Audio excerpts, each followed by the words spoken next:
G'day viewers, well, I got this sound emitting device I'm going to make. These are those little LCD TV speakers. I took them out of their little plastic enclosures. These came out of that Panasonic LCD TV I got one I repaired ages ago, which was a fail due to failed LED backlight issues. Anyway, 8 ohms. They're so cute. You can buy Bose SoundLink replicas off eBay or the harder to find on eBay. They're more common on Banggood. These are a similar thing, pretty much the same thing, but the magnets probably aren't as big. So I set it in like that. I got the little Lewis 5-volt Bluetooth. It's got a Bluetooth amplifier and 18650 battery charging monitoring circuit all in one. I got the 18650s. I might take it to that green power bank. I just use those same batteries. And when I get some spare time, I'll go ask my local computer repair shop for some more laptop batteries to get more cells out of. Instead of using just 1 or 2 18650s, I want to use at least 6 because I want one time. I'll have room for 6 18650s along the back in there, and plug my little circuit board in here. Cut a little hole on the back to run the charger and the switch at the back. Might have to use more wood glue.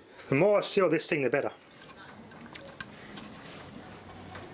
Make it really sealed. The more sealed it is, the better it's going to sound. Now, there is calculations you can do, and that program you can use to calculate.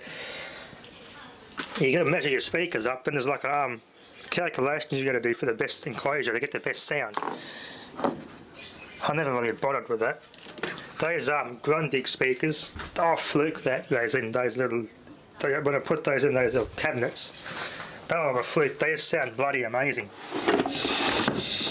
For a low cheap price, the $2.50 I paid to get the phone surround from China, it was worth it. Those speakers sound absolutely amazing like that.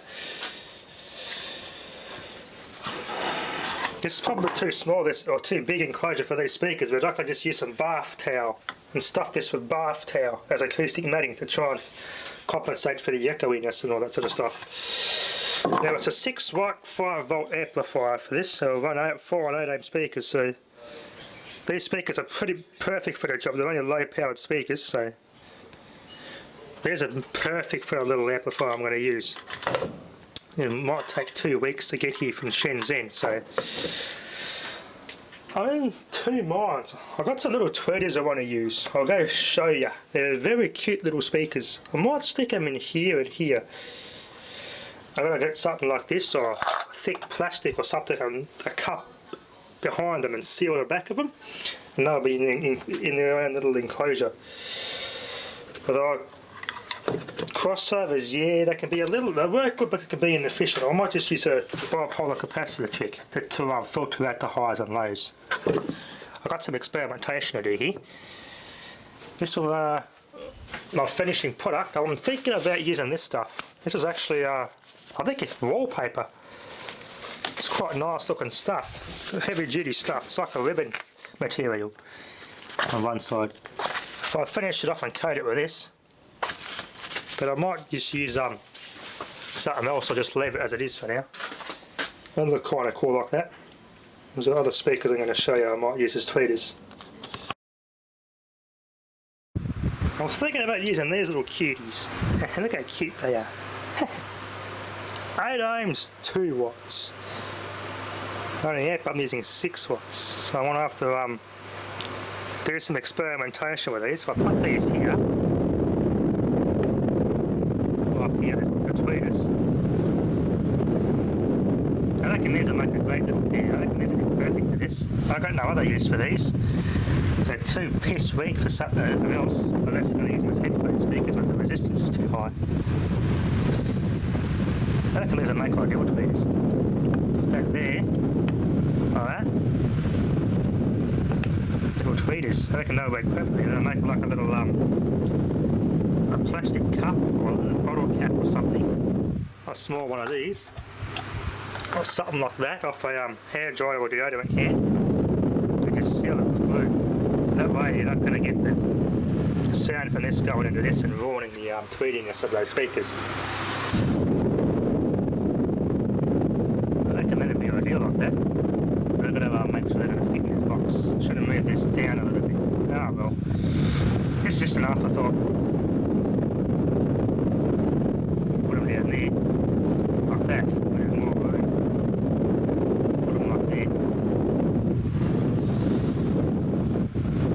I reckon that'd be alright.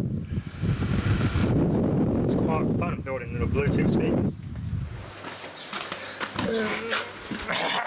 Excuse me. Oh, it's 4 ohm, 5 watt IDN speakers. They'll also be nicely perfect out to the lamp. It's a Class D amp too, so I could run these quite efficiently at the batteries I'm going to use. TV speakers, nice and bassy. These old Philips ones are really nice. These sound really nice. If I've got a good enclosure for these Philips speakers, I reckon these will sound awesome in a Bluetooth project. This will probably be good too, but I've only got one of these. I can make a mono Bluetooth app with this. 80 watt, made in China, 4 ohm car speaker.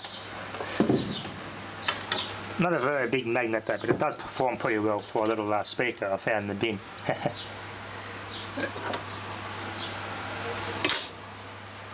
These actually don't sound that good, these are just cheap basic speakers. These grills are nice though. They might not look very good in those little speakers though, but we'll see. Yeah, they look too big. I'll just secure these down temporarily and do some thinking. It's going to be able to clear this.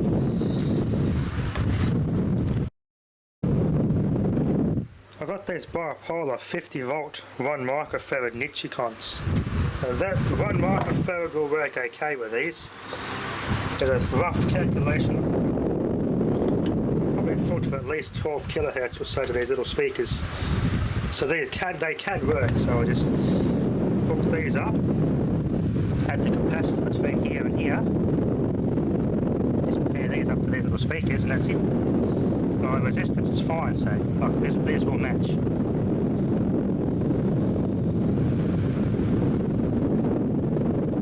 Yeah, I think this is going to work like a good idea. I'm going to do parallel, whatever, lost my bloody train of thought here. I'll look at these as an example, as a good reminder. I think they're parallel, the capacitor on these. For example, this little capacitor doesn't tell me what the microfarad is. It's a, doesn't say the microfarad rating on it. A good reference, just check car speakers as a good reference anyway. I'm pretty sure that let's have a look. I think these are in series.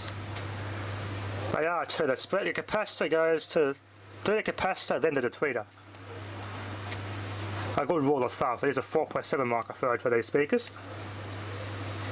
So that's what I'm going to do. I'm going to connect them in series. Good reference there. I haven't never needed to use this sort of a setup with tweeters from scratch. This is the first time I've ever done this. So I'll cut the holes to these little speakers and I'll solder them all up together. And I'll give this little enclosure a quick test to my other little Bluetooth amp, or even my Kinta. That's a low powered amp, that'd be perfect to test these. The little Kinta MA170 I got. It won't blow these up because that Bluetooth amplifier I got, the existing Sandroom one I've got is 50 watts and that'll cook these in no time. So let's get assembling. This will be part 1 for now. I've got to build it, set them all up, and get it ready for when the other parts arrive. I've got some connectors too, which I'm going to use because the amplifier board's got the connectors already on it. I think it's one of these little connectors on here. So I'm going to resalvage these that aren't burnt. Yeah, this is it here. This will fit. I cut this in half, and this will be for my connectors for the speakers. Perfect. From the picture, they look like exactly like this. So I don't need to buy any of this. I got it right here. It's a good thing when you hoard and collect and pop all electronics. I'm never going to have parts never go astray. They can stay in there for now. I've got more of this if I need, if they're not the right type. Anyway, that'll be enough for now. Thanks for watching.